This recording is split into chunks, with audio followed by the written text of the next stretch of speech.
Subscribe कीजिए technical master channel को और बेल आइकन को दबाइए हमारी लेटेस्ट वीडियो सबसे पहले देखने के लिए।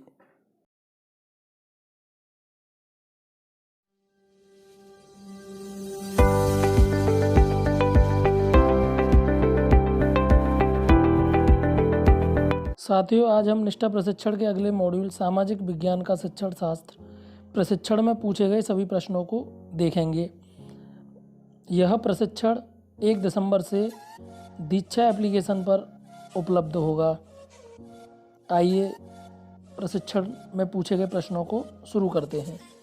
सबसे पहले इसमें एक गतिविधि है। तो दोस्तों, इस गतिविधि को करने के लिए आपको इस लिंक पर क्लिक करना होगा, तब यह लिंक ओपन होगा और आप इस गतिविधि में पूछे गए प्रश्नों को देख पाएंगे। अब देखिए, इसमें ये प्रश्न पूछे गए हैं। इसमें हमें बताना है अक्षांशों के बारे में, हमें इसमें बताना है।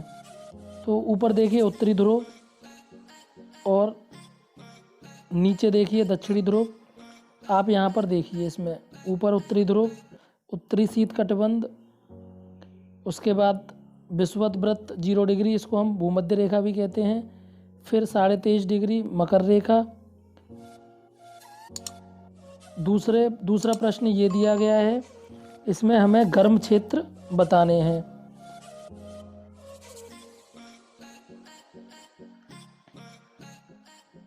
ये आप यहाँ पर देख लीजिए, सारे अक्षांश और देशांतर और उनके नाम, सारी चीज़ें आप यहाँ पर देख सकते हैं।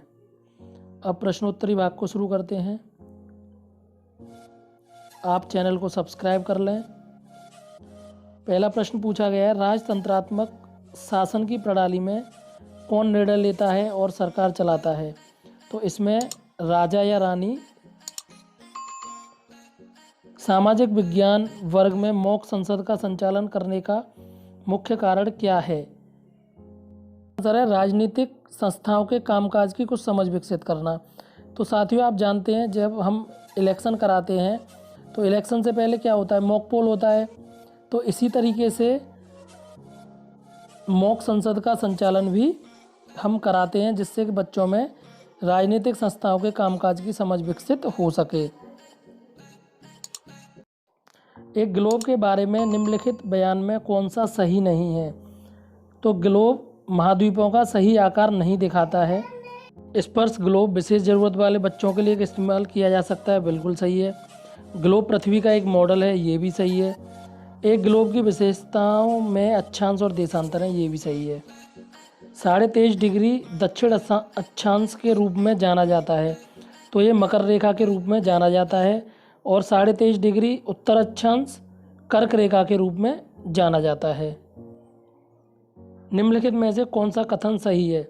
तो अक्षांशों की सभी रेखाएं भूमध्य रेखा से छोटी होती हैं। भूमध्य रेखा सबसे बड़ी रेखा होती है।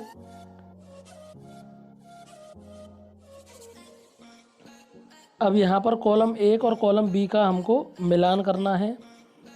तो पांडुलिपियाँ, शिलालेख, स्मारक, ये सब क्या होते हैं? तो इसका जो सही ऑप्शन है, इनका सही ऑप्शन है A3, B4, C सेकंड और D1। ये इसका ऑप्शन सही है।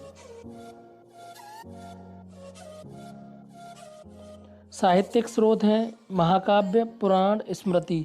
ये क्या है? ये हमारे साहित्यिक स्रोत हैं, इनसे हमें अपने साहित्य की जानकारी मिलती है।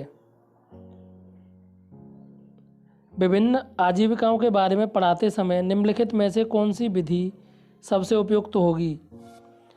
लिखें और चर्चा करें, यह विधि सबसे उपयुक्त रहेगी।